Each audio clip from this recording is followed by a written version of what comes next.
Hey, it's Ron Johnson, and this is Locked On Sports Minnesota, and it's time for the Roundtable. It's a beautiful Friday, snowing again. Groundhog's Day, it feels like. But I got Sam Ekstrom. I got Luke Inman. We're going to talk some sports, people. So as I bring them in, I want you guys to remember as I bring them in, though, download the Locked On Sports Minnesota app on Amazon Prime and Roku. Fellas, good to have you. It's a beautiful Friday. I want to let everybody know that Damar Hamlin has woken up, still has a breathing tube. So that's good to hear. Prayer works. I'm so thankful to see that. You saw pictures of Josh Allen smiling on the sideline at practice. So that was good to see. Resilient, overcoming consistent upsets. There's things in life that are going to continue to happen, but this is just one of the biggest that they're going to remember. We're going to remember. I don't think I'll ever forget the day that Damar Hamlin and all this stuff that happened. But fellas, as we jump into the topics, we have to move on to Sunday Vikings-Bears game that as the line grows, because Nathan Peterman is going to start and guys are going to be out. What do the Vikings need to do Sunday? Because now this is a Bears team that literally doesn't want to win this game. They want that first pick. And so whether they're resting Justin Fields because they want to make sure he's tradable and he's healthy going into the offseason, or whether they're saying, you know what, we truly do have enough in Justin Fields, so let's make sure we get the first pick to give him some weapons, which could be who knows what, an offensive tackle. They could trade that first pick to some teams that want a quarterback in CJ Stroud or Bryce Young, like the Texans, like the Carolina Panthers. There's some teams that want that early pick, and so maybe the Bears could use that to get some draft capital. But with this Bears team that really doesn't want to win, it feels like, what do the Vikings need to do this Sunday? I'll start with you, Luke. Yeah, well, Ron, after last week, this team, first and foremost, how about just some confidence and momentum heading into the playoffs? They need that first and foremost in the worst way. And now, like you just kind of laid out, they just happen to be playing a legitimate punching bag in the Chicago Bears. No starting quarterback. Defense wasn't good in the first place. Now they got multiple guys on the IR and not practicing this week. Nathan Peterman, I would say one of the more below average quarterback backups in this league. It's an opportunity for the Vikings to build some real self-assurance about yourself and who you are as a team. Get your identity back. Bring that mentality that, hey, we're a 13-win team and we belong in the playoffs. Forget about all this outside noise, the fraudulent team, the record, the point differential. Carry that into round one because they need that sway back, man, in the worst way. They haven't crushed anyone since week one. That was 3.5 months ago. How good a feeling, though, to end their season and head into the playoffs with their first convincing win in 17 weeks. And again, they happen to be playing a JV team out there this week, so it's a perfect week to do it. The big thing I would love to see, though, just from an X's and O's standpoint, is the quarterback center exchange, getting some valuable playing time and reps together, build some of that cohesiveness, that chemistry, whoever that may be. I don't know if it's going to be Chris Reed, the new guy Mance, but Kirk Cousins, he needs to feel like he can rely on his center to help make those proper adjustments at the line, the checks, at the line of scrimmage come playoff time. And the only way to get that is by playing some real live reps versus a real live opponent. And of course, last thing, you obviously want to get out there, out of there unscathed. You want to get out of there healthy because the worst thing that could happen is you lose any more key players or starters because of that garbage Soldier Field. So I think the best case scenario, they're up 21-0 at halftime. They look sharp. They look crisp. They get some good reps in with that new front five offensive lineman. And KOC can pull his starters at maybe halftime. Get some young guys some valuable playing time as well, because that too, that helps the front office evaluate some of these young guys heading into the offseason to see what they got. Mm-hmm. What you guys say? Let's start with a trivia question. Nathan Peterman has 3 career touchdown passes in his 4 career starts. How many interceptions does he have? I'm going to go with 12. Ron? 8. Luke is closer. The answer is 13. He's got a 3-13 career touchdown to interception ratio. That is who the quarterback is for the Bears on Sunday. Guys, the most important thing with a bullet is health. It's not even a question. If you sacrifice the win in the name of staying healthy, I'm fine with that. This is not an important game to win necessarily, because even if you win, the San Francisco 49ers are 14-point favorites at home with the 1 seed potentially at stake against the woebegone Arizona Cardinals. They're not going to lose that game. I know that it's the later game. The Vikings can win, put some pressure on them. They're not going to lose. Brock Purdy just doesn't lose. He's Tom Brady. He's Mr. Irrelevant. I don't think the Vikings need to win. So stay healthy first and foremost. Luke nailed it with the offensive line. Let's see some cohesion there. They might need to go with Greg Manns in the playoffs. They might need to go with Oliudo in the playoffs. We don't know yet on Bradbury and Brandel. So let's see what those guys have. I would love to see the run game get going. I would prefer to not drop back Kirk Cousins a million times. I would prefer to not get Justin Jefferson hit over the middle, as has happened so many times. Let's run the ball. Get that offensive line moving forward. See if they can have an old-fashioned Zimmer-style run attack and get Dalvin Cook 100 yards. And I think that would be a great way to build some confidence in that offense.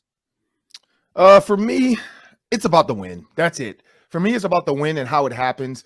Now, again, I understand if so-and-so doesn't go and if this guy doesn't play and if we're going to rest our players, make that noticeable early. Don't start off and suck and then try to bring guys in, because then it feels even worse. Like, well, we have no chance of really competing against this team. Our team isn't really together. We're now going to put in the second string and lose this game like badly. Now, this is the one thing I will say, though. If the second string guys come in and beat the Bears by a little bit, then I think we still be okay with that. Vegas wouldn't, because of this 7-point favorite they've given the Vikings at this point, or 7.5. So I hope people early went on BetOnline and hammered the early line, because it was a lot closer to start off. I think it was like a 3-point favorite or something, or 2.5-point favorite. Yeah. And then once Nathan Peterman got in, it jumped. That's why injury reports are important. But here's where I go with this, with the Vikings in this win. There's two things that need to happen if the starters are going to play.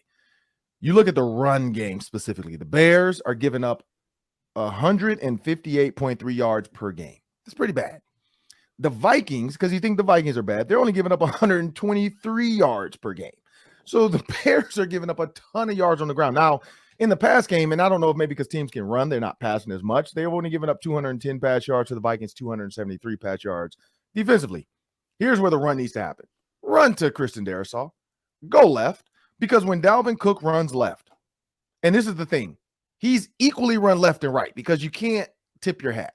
101 runs to the left, 97 runs to the right. 554 yards to the left, 380 yards to the right. Huge gap, over 100-yard difference when he goes to his left, and the same amount of carries, 5 touchdowns left, 2 touchdowns right, 24 first downs left, 18 first downs right. Clearly, running to that left side of the line with Ezra Cleveland and Christian Darrisaw is the answer for this team. And I know you have to run right just to show it. But maybe show it and go counter. Maybe show it and then go back all the way toss. Maybe fake it and then flip it left. You got to go to your power guys. Christian Darrisaw is a mauler. I want to see them get this run game finally going. This is the game to get it going. There's no reason to sacrifice Kirk Cousins or try to get Justin Jefferson any type of record. Now, if Justin Jefferson can go for 250, hey, go after it. If this is a game where you're like, hey, Justin Jefferson, you're going to have 275 yards this game, or you're going to have a Terrell Lowen swan song type of game, we're going to give you 22 catches this game. Hey, if you're going to do that, do it. But if not, establish the run. Get Dalvin Cook going and go left.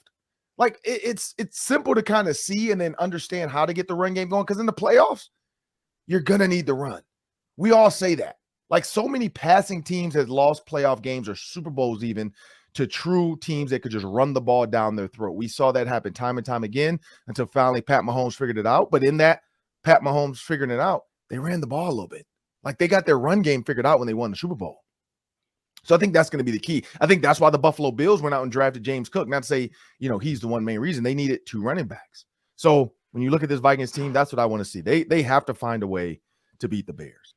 And when you subscribe to Locked On Sports Minnesota, you're getting endless Vikings talk with local experts. Subscribe to the free Locked On Sports Minnesota podcast feed wherever you find your podcast, and find our videos on the Locked On Sports Minnesota YouTube channel. And we have a word from our sponsors.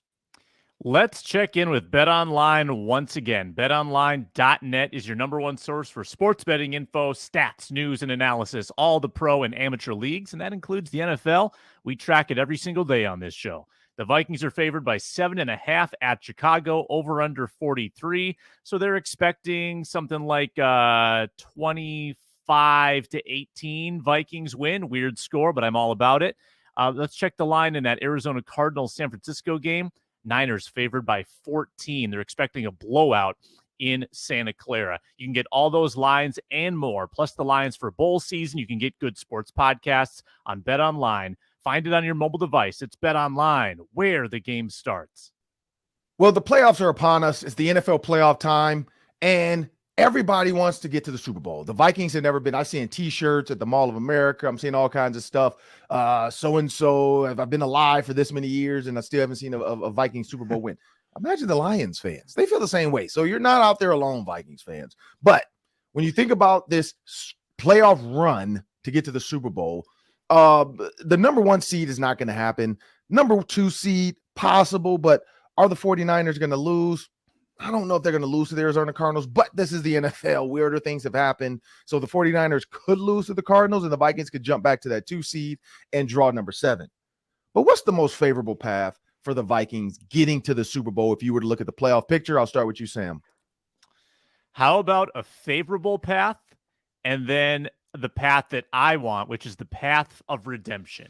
Let me give you first the favorable path. I think the 3 seed is a great spot to be. The Giants are a good matchup for the Vikings. The Giants don't have an offense that's going to put up a lot of points. They've already beaten them in their building. I like the Giants. Then I think you rely on Green Bay to win Sunday and then beat San Francisco in the first round. That sets up a Vikings game potentially against Tom Brady and the Buccaneers. They could come into your building. Tom Brady has been turning it around a little bit of late, but I still think that's a favorable matchup to Dak Prescott. Vikings beat the Bucs in round 2, and that sets up possibly a home game against the Packers in the NFC Championship. Now, that is the best path in terms of being a favorite, but how about this path, guys, to get redemption on past failures? First round, Packers. You get revenge for last week. You get revenge for 2012. You beat your rival. So you're the 2 and they're the 7.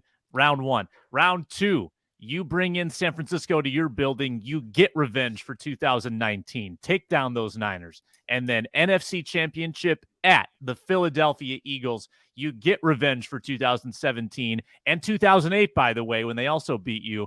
Revenge, revenge, revenge. That's what I'm after. That's the path that would feel the best if you actually made it. What you got, Luke?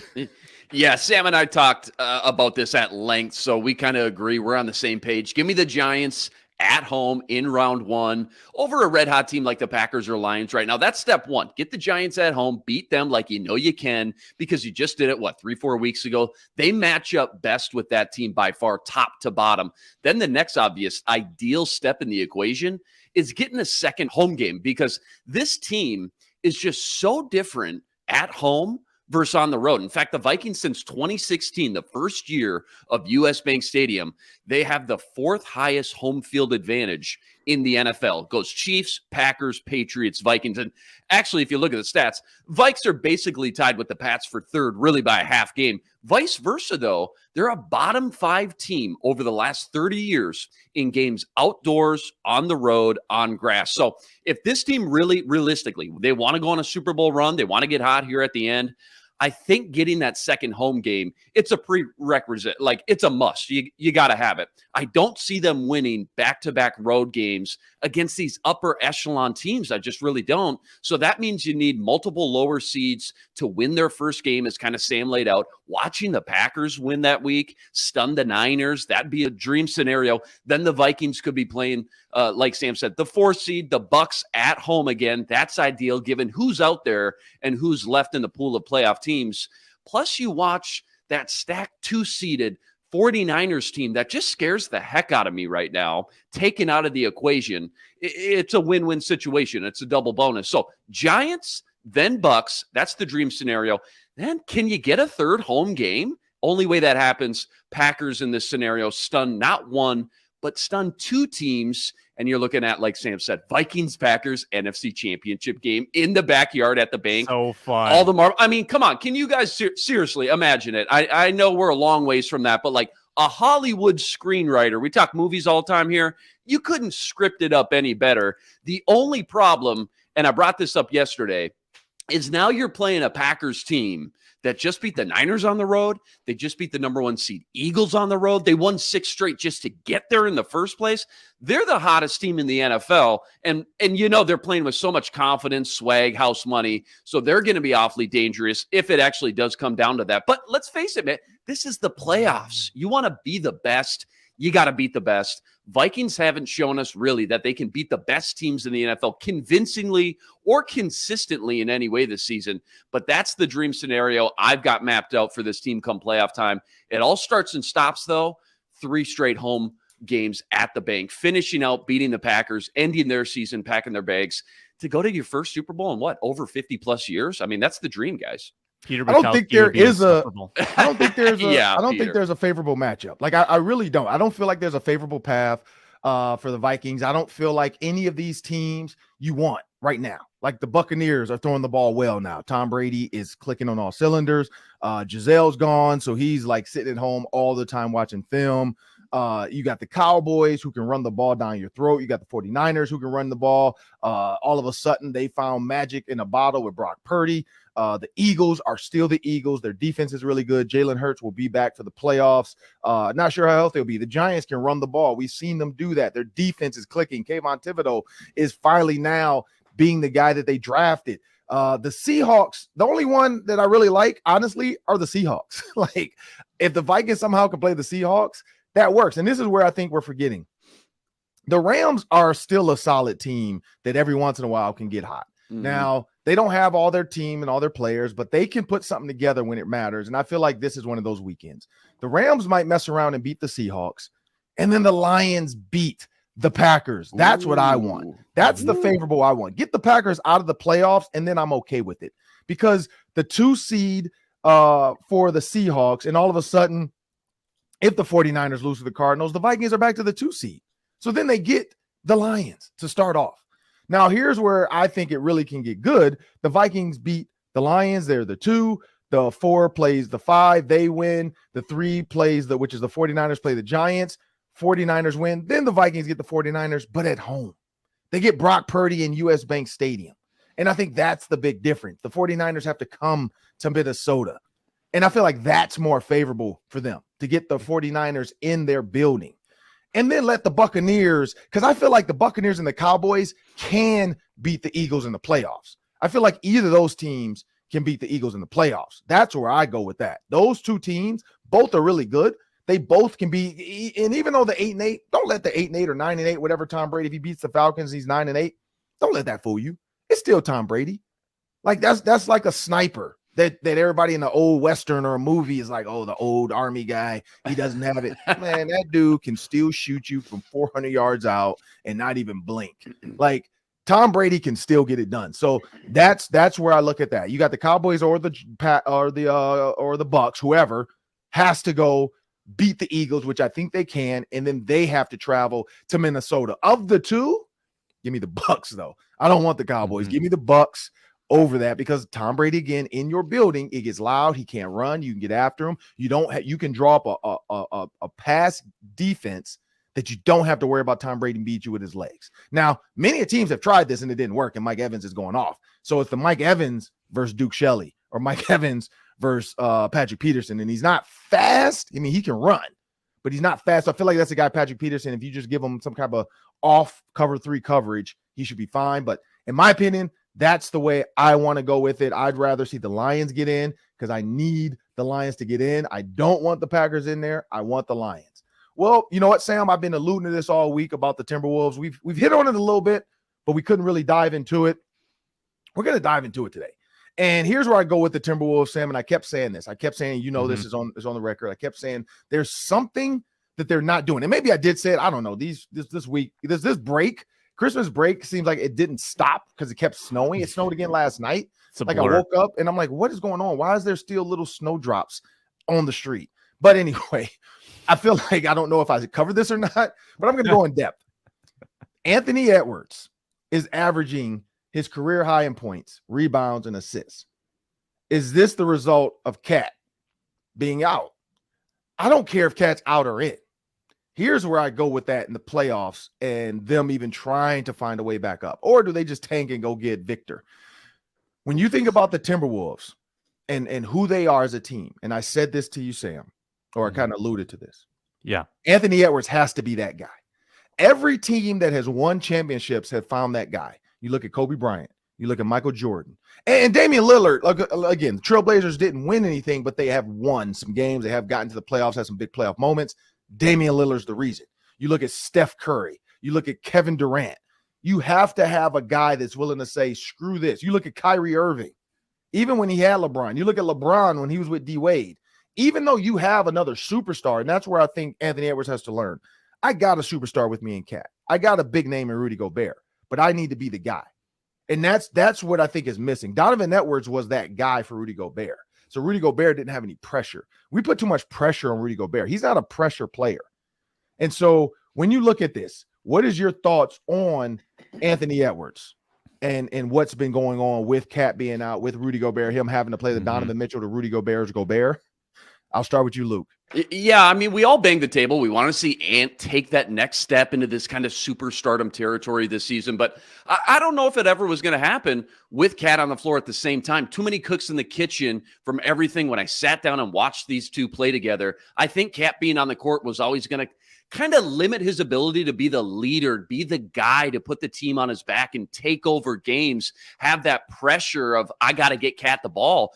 And it's not Cat's fault by any means. I'm not saying it was like a conscious or malicious endeavor by any means, but you got to remember, ever since Ant has been here, he's played second fiddle to Cat. And sometimes if you want a guy to flourish and take this next big step, you need addition by subtraction. And in this case, I think it was obvious Ant needed the opportunity for once to be the unquestioned guy for a long period of time, a long stretch, 3, 4, 5, 6 weeks, like we've seen on the court, who everyone looked at in this case and said, this is our leader. Show us the way. We believe in you. And as long as Cat was on the court, I just don't think he would have ever had that freedom to be himself and be willing to take over games, even if it meant failing every now and then. That's the growing process, but that's how you get there too. Because when you go out and fail, with the ball in your hands and you have Cat on the floor staring back at you, I think there's always going to be that guilt factor of, I shouldn't have been so selfish tonight. I should have given Cat some of those opportunities I was taking. But if you want to be the guy,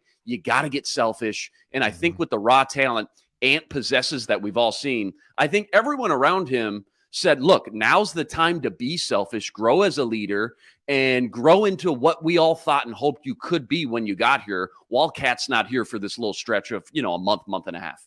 Yeah, what I think we're seeing is Anthony Edwards is taking on some of the role that D'Angelo Russell had last year.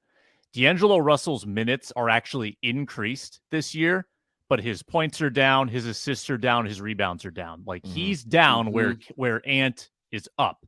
And I think that is Ant asserting himself. Here's another key thing, guys. I think in the past we've seen Ant waffle between, am I a creator or am I a scorer? And he had a hard time doing both simultaneously. Look at his entire season last year, playoffs included. He had 12 games with 25 points or more, 5 assists or more. 12. This year, through 39 games, half the season, 12 games of that nature. So he's probably going to double that this year, where he's got 25 points, 5 assists. He's figuring it out how to impact the game in multiple ways. He's being more assertive. He's being more on ball. I think that Ant is actually making that leap in his development, and I pray that it continues when Cat comes back, which could be very soon. And guys, I'm eyeing a 500 record. I think the Wolves can get there the next 3 games against the Clippers, Rockets, and Pistons. If they win them all, I think they're back to 500. And then maybe you can kind of breathe a sigh of relief at the halfway point and move forward from there. I just breathe a sigh of relief. So here's where I go with this. And again, I said it, and I'm not going to harp on it too much longer because I've said it. He has to be the guy. Like, he always has to be the guy. I think, yes, this ball he's playing now is definitely a result of Cat, because he doesn't feel like he needs to defer to anybody. He doesn't feel like he has to get somebody the ball. They're going to be pissed off. I'm a big body language guy because I even pick it up when I play pickup ball. And if I'm going, because I mean, come on, I can score. And I mean, I've scored to the point where, like, last week, I think I had a guy like get mad. He wasn't on my team. He was on the other team. He tried to say, one, I was dribbling too much. It's about 5-second count. So I started doing the actual college, like, dribble and then back up, dribble and then back up. Like, dude, like, what do you expect out of me? And so I'm backing up on it. I'm dribbling, then I back up because I'm like, hey, if I need to back up, I'm fine with that. I can do that if that's going to help you out to not say it's 5 seconds. Then he goes with the, hey, nobody's here to watch Penn State. It's not you versus Penn State anymore. I'm like, what? We're playing like you're talking about 1999 and we're playing basketball 2022. Which one, clearly that Penn State game stuck in your mind because you're still bringing it up in a basketball scenario. Rent-free in his head. Yeah. But and this is where I go with that. When you think about basketball, you have to have that guy. You have to have the guy that everybody's watching. And even if you have, and when I say body language, when I'm doing that, I can look around and see. If I see a guy kind of putting his head down, I'm going to kick the ball to him because I'm going to be like, look, stay in the game. Here, see what you do. If you miss and we lose, I can blame you. And then I'm going to come back the next game and tell you, like, dude, let me just go. Let me cook. When you're open, I'll get it to you. But if a guy's on me one-on-one, he can't guard me. And that's the problem where Anthony Edwards needs to be. If he has a big on him, take him. Like, every time I see a big on him, he defers sometimes to the pull-up versus just taking him and using his speed. When he has a little guy on him, his legs, like, this dude has some big, strong calves. Back him down. Like, play bully ball. Watch LeBron and some of these guys when they get a mouse in the house. They're backing them down. So I think as time goes, he'll get going. But I also think Chris Finch needs to work on his small ball lineup a little bit more, where Rudy and Cat are both out, even if they're healthy. And you see what you can get out of a fast-paced Warriors type of look where Jalen Noel becomes your, just another guy on the court with your big, it's like you don't need Gobert or Cat because now you're just outrunning guys and see what you get out of it. Get some shooters on the floor. That's where I wonder is where's the shooting going to actually come from? Because the great teams, the teams that win, they can shoot. But have you guys seen anything over these last couple games? I know they lost 5 in a row. Now they've won 2 in a row. Anything different from how Coach Finch is deploying his lineup? Any guys that are playing more, playing less, the way they're using Rudy and some different combinations? Anything you've seen changed at all for the better in the last couple games? Well, they've been dealing with so many injuries that they've been forced to shuffle the deck. So it's hard to say what's going to stick. Like what's going to be permanent, but Chris Finch did say, I think after the Denver win, he said, yeah, this gives us a chance to look at everything, to look at every permutation of who we're playing, when we're playing them. And I think it could result in some shakeups once they get everybody back healthy. I want to see Jordan McLaughlin get back and be a big part of this team. They run the offense so well when he's on the floor. And something Ron said made me remember Chris Finch in the offseason. He said, he was very stubborn about this. He said, we can't let teams force us to play small. We have to play big. That's going to be our strength. I think you have to be flexible. I think you have to recognize, you look yourself in the mirror and say, we gave this half a season. I guess not even half because we lost Cat. We tried this. It's not working. We need to explore the small ball lineup. Ron is absolutely right. You can't be stubborn. That would be stupid. You need to change whatever you were doing before. You need to change, and you still got half a season to right the ship. Well, the thing I look about the roster too, and I don't really know what's going on with who's playing and why they're not playing a certain player or why is this guy not playing. But when you look at Jaden McDaniels, you look at Kyle Anderson, who technically is their shooter. You look at Jalen Noel. They could put all those guys on the court with Anthony Edwards and D'Angelo Russell. Like, I would love to see that. Wendell Moore Jr. doesn't play as much as I thought he would play coming out of college. Really good college player, but it does take time. Even if you're going to have one big in, I think it should be somebody like Naz Reid that can run the floor. But that's where he has to figure it out because Rudy Gobert's not running the floor.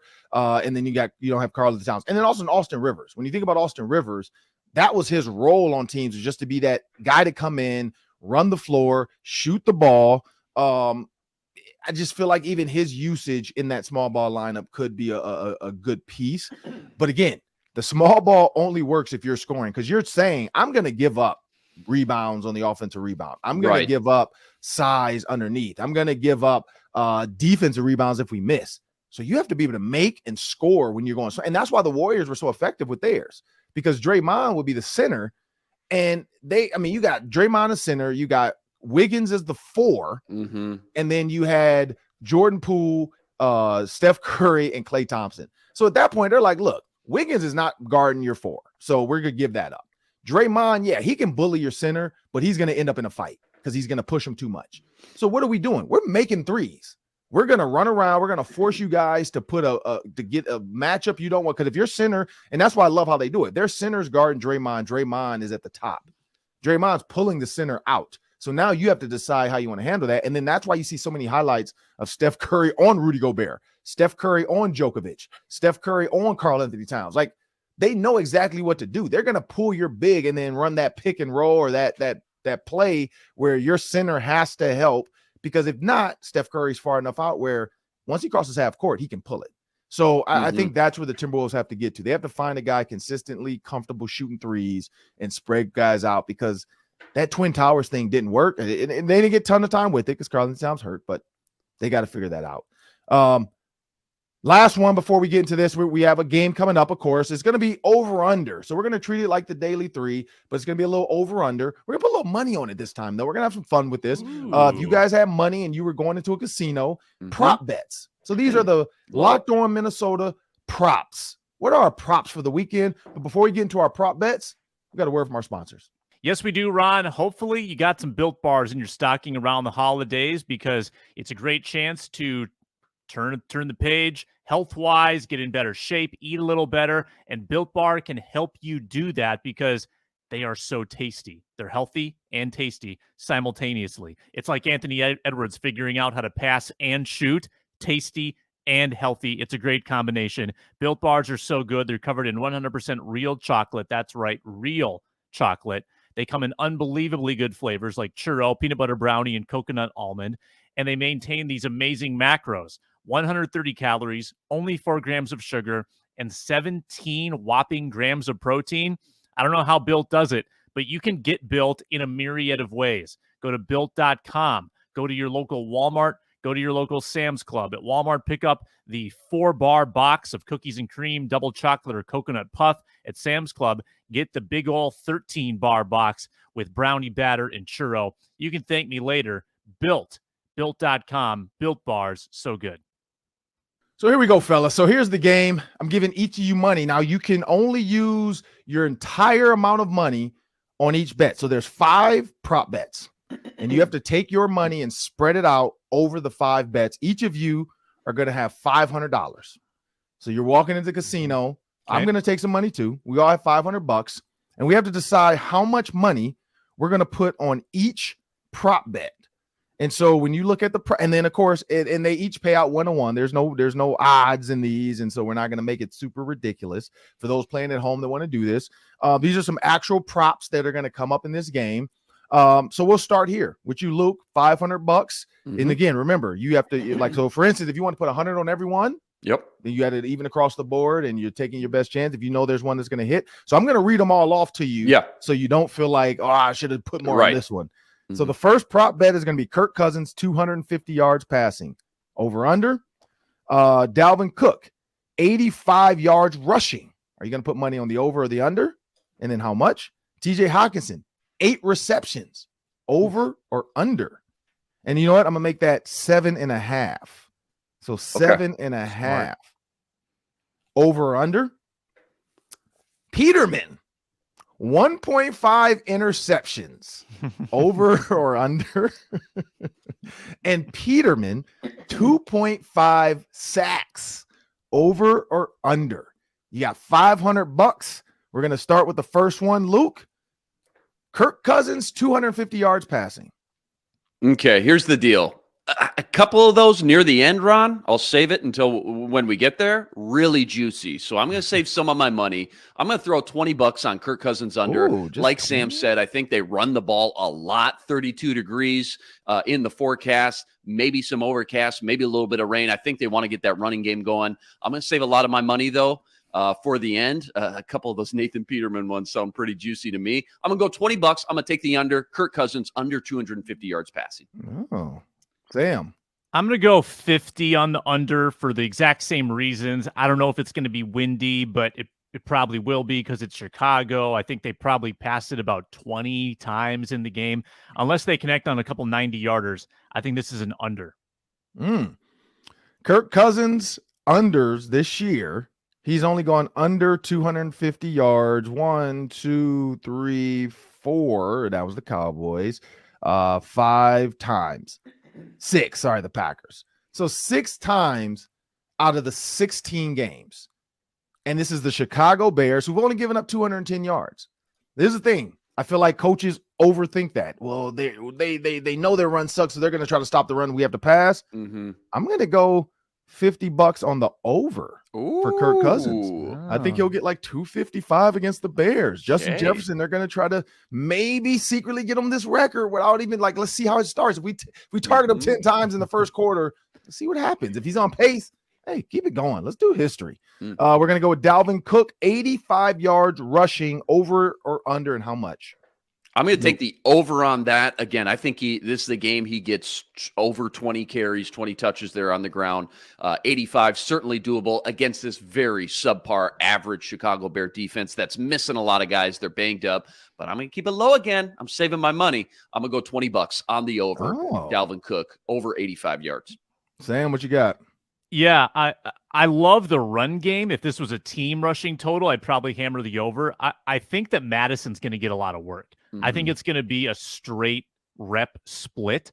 So in the spirit of that, I'm going to take the under on Dalvin because I think that he's another important piece that you don't want to mess with. I think that they probably split series back and forth. So I'm going to go under on Cook, and I'm going to go 75 Buckaroos. I'm with you, Sam, but we all know it only takes one run to hit that over with Dalvin Cook.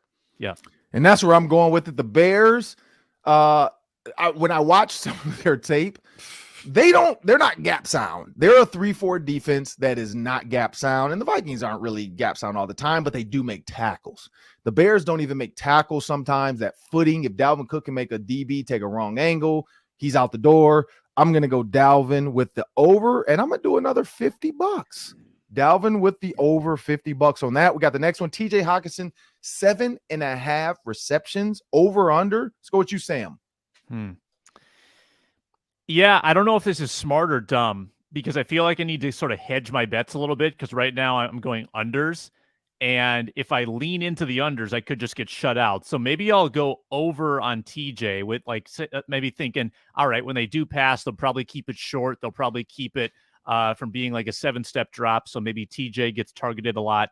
So I will go over on TJ Hockenson. I don't think Irv is going to be active in this game, so they won't be, he won't be stealing any targets. We'll go over, but I'm only going to put 50 on it. Okay, Sam. Or sorry, Luke. Yeah, I'm with Sam. I mean, this dude averages about 10, 11 targets a game. He averages about 8, 9 catches a game. And I think especially, again, in those windy Soldier Field conditions in Chicago, I think whatever quarterback it is, if it's Kirk all 4 quarters, if it's a backup like Nick Mullins, I don't know, but I think they're going to look to the tight end as a safety blanket. I'll take the over, but again, I'm going to keep it light. I'm going to go $20. I've only gambled $60 so far. I'm saving mine for these Nathan Peterman ones. I like them. Clearly. This is a tough number because 7.5 seems low, but it also seems high because if they're going at Justin Jefferson, it could be a Justin Jefferson day where, feast or famine, back to the old school where TJ Hockenson is going to be like Irv and those other guys and Johnny Munt and get 3 catches. But I do look at the linebackers, Khalil Mack gone. You look at Robert Quinn gone. The backers clearly backers have not been the bright spot of this team. I feel like the middle of the field is going to be open. I'm going to go TJ Hockenson on the over. He's going to be a nice security blanket. I feel like this could be a Justin Jefferson 10 catches, TJ 10 catches type of game, even though, like you said, short stuff, windy, but get it out quick. Let them make people miss in this slippery terrain. I'm going to go because if a coach is just a general passing coach, I don't know how you run. And if you're not successful, you don't feel like, okay, we need to pass the ball. Player gloves now. I don't know if Kirk is going to go 2 gloves or what, but technology now is a lot different. So I'm going to go with the over for TJ Hockenson. And I'm going to go $50 there again. All right. Nathan Peterman, 1.5 interceptions. Luke. $100. Give me the over. Sam already laid it out earlier in the show. 3 touchdowns to 12 interception ratio. This guy had a 5 interception game when he played for Buffalo a few years back. I like the opportunistic Vikings secondary and defense in this one. Give me the over. I feel pretty confident about that one. Sam. This is the Bears' tanking strategy, is that they're going to have Nathan Peterman just throw it all over the yard because they know what he does in these games. $300 over Peterman. Ooh. He's going to throw it 40 times. They're going to pick 2 of them. 300. I'm staking it all. Okay, so I'm a little perplexed. I do want to change my TJ Hockenson over. I'm changing that to $100. Okay. Yeah. Because I just realized my math was off. Seems a little late in the game for that, Ron, but I'll let it slide. Is the ticket punched? Did they print it out already? Yeah, it's a parlay. You got to put them all down. And my Kirk Cousins 250, I'm going to put $100 on that. Okay. Because I'm going to go with the under on interceptions. I feel like he'll throw 1, but I feel like he's going to be a guy that's like, look, I'm trying to play for a job for somewhere next year. Right. But I am going to go $100 for him on this one on the under. He is not going to throw 2 picks. I think he'll throw 1. All right. And then the last one, 2.5 sacks. Nathan Peterman, starting with you, Sam. I only left $25. I think this is kind of a crapshoot line, and that means it was a good line set by you, Ron. It's hard to say. Like, you can have a great pass rush and only get 2 sacks in a game. Depends how fast he's getting it out. I guess if I want to be true to my hunch that he's going to throw it a bunch, then I will go with the over on sacks. So I think Peterman's going to have a nightmare day. $25 on the over. Yeah, I liked both these Peterman overs, but I like this sack one a little bit more than the interception. So I put $100 on over 1.5 interceptions. I'm putting the rest of my money, $340. Listen, the Bears have allowed 57 sacks this season, 3rd most in the league, and now they're missing 2 starting offensive linemen, including Tevin Jenkins, arguably their best offensive lineman, which isn't saying much. I think the Vikings pass rush, get after him. 3 sacks, I don't think is anything crazy or out of the realm of possibilities. I love this one. Of the 5 props you laid out, Ron, by far the most. 340 for me. And 2.5 sacks, I'm going to go with the under. Ooh. I think this is going to be a 2-sack game. Again, I feel like Nathan Peterman is probably, like, even though they want him to tank, like, if you've watched coaches that have tanked and talked about owner wanted me to tank, doesn't mean you're going to get to keep your job. Like, we'll take care of you now. You'll get paid now. But, you know, if you get 5 sacks and 3 interceptions, buddy, okay, next year I'm going to be here. Matt Eberflus will be there. Peterman, what are you going to do? So I think for him, he's like, look, I think I can be a good backup. I want to show these guys that, look, next year I'm the backup.